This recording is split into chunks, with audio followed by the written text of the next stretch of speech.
இயற்கை எழில் மிகுந்த அந்த கிராமத்தில் வெற்றி எனும் சிறுவன் இருந்தான். அவனுக்கு இயற்கைன்னா ரொம்ப பிடிக்கும். தினமும் பள்ளி முடிஞ்சு வந்ததும் வீட்டு பக்கத்தில் இருக்கும் செடிகளுக்கு தண்ணீர் ஊற்றுவான். ஒரு நாள் அவன் தாத்தாவிடம் கேட்டான், தாத்தா, நம்ம ஊரில் இப்போ ஏன் இவ்வளோ வெயில் அடிக்குது? தாத்தா சோகமாக சொன்னார், முன்னாடி இப்படி இல்லைப்பா, மரங்கள் நிறையா இருந்துச்சு, இப்போ எல்லாத்தையும் வெட்டிட்டாங்க.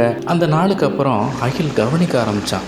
வெயில் ரொம்ப அதிகமானுச்சு, குளங்கள் காய ஆரம்பிச்சிச்சு, மாடுகளுக்கு கூட தண்ணி கிடைக்கல. ஒரு நாள் பக்கத்தில் காட்டில் தீப்பிடிச்சது. அந்த இரவு அகிலுக்கு தூக்கமே வரலை. எப்படியோ தூங்கிட்டான். அப்போது அவனுக்கு ஒரு கனவு வந்துச்சு.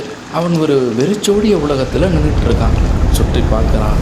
மரங்கள் இல்லை, பறவைகள் இல்லை, குளம் இல்லை. மனுஷங்க எல்லாரும் முகத்தில் ஆக்சிஜன் மாஸ்க் போட்டு நடக்கிறாங்க. அகில் பயந்துட்டான். அப்போது அவனுக்கு ஒரு பெரிய அசரீரி குரல் கேட்குது. அகில் உடனே வியந்து பார்க்குறான். பூமி அவன் முன்னாடி தோணுச்சு. பூமி ரொம்ப சோகமாக இருந்தது. ஏன் என்னை இப்படி ஆக்கிட்டீங்க அப்படின்னு கேட்டுச்சு. அகில் நடுங்கி போனான்.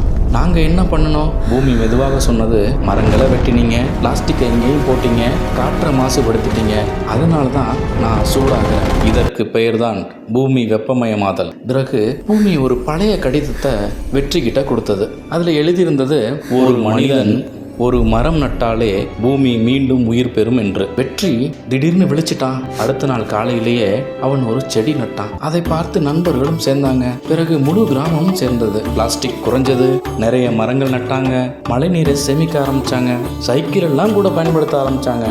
கொஞ்ச நாள்ல அந்த ஊர் மீண்டும் பசுமையா மாறுச்சு. பல வருடங்கள் கழித்து அகில் ஒரு பெரிய விஞ்ஞானியானான். ஒரு மேடையில் நின்று அவன் சொல்றான், பூமியை காப்பது நமது வேலை மட்டுமல்ல, அது நம் கடமையும் கூட என்று.